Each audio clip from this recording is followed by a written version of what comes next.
पहाड़ों की चोटियों पर वही पुरानी खामोशी थी, लेकिन आज हवा में कुछ अलग ही बेचैनी थी। आर्यन को बचपन ही से पहाड़ों पर ट्रैकिंग का बहुत शौक था। इसने आज का दिन चुना था, एक ऐसे ऊंचे रास्ते पर जाने का जहां अक्सर लोग जाने से कतराते थे। आर्यन अपने बड़े से बैग और जरूरी सामान के साथ आगे बढ़ रहा था। सूरज की पहली किरणों ने पहाड़ों को सोने सा चमका दिया था, लेकिन जूं-जूं वो बुलंदी की तरफ बढ़ रहा था, हवा सर्द होने लगी थी। दोपहर ढलने तक आसमान का रंग बदलकर गहरा नीला और फिर काला पड़ने लगा। अचानक एक तेज सरसराहट सुनाई दी। आर्यन ने ऊपर देखा। पहाड़ के दूसरी तरफ से सफेद धुआं सा उठ रहा था। ये कोई बादल नहीं बल्कि एक खतरनाक बर्फानी तूफान था।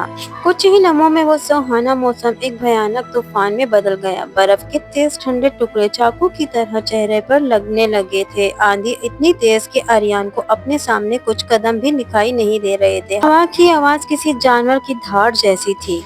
ठंड इतनी बढ़ गई थी कि इसके हाथ पांव सुन पड़ने लगे थे, लेकिन आर्यन आगे बढ़ता रहा। आगे चलते चलते उसको बिल्कुल कोई रास्ता दिखाई ही नहीं दे रहा था और वो बहुत ज्यादा परेशान हो चुका था। सर्दी की लहर भी तेज होती जा रही थी और यहाँ बर्फानी तूफान भी शुरू हो चुका था कि अचानक उसका पाँव किसी पत्थर के नीचे आया और लड़खड़ाकर वो गिर गया। पहाड़ों की खाई से वो नीचे गिरने लगा कि अचानक उसके हाथ में एक रस्सी आ गई। उसने अपनी उस रस्सी को थाम लिया और रस्सी को पकड़कर लटक गया।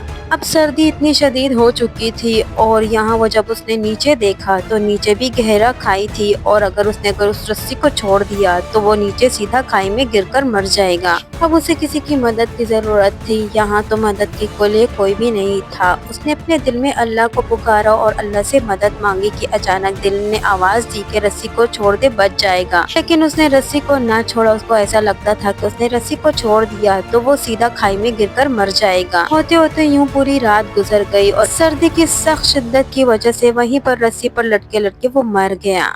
यूं ही कुछ दिन गुजर गए थे। जब लोग उसे ढूंढते ढूंढते वहां पहुंचे तो क्या देखते हैं कि उसके और जमीन के दरमियान बस चंद ही कदम का फासला था। अगर उस वक्त उसने अल्लाह पर भरोसा कर लिया होता और अपनी रस्सी को छोड़ दिया होता तो शायद आज वो बच चुका होता।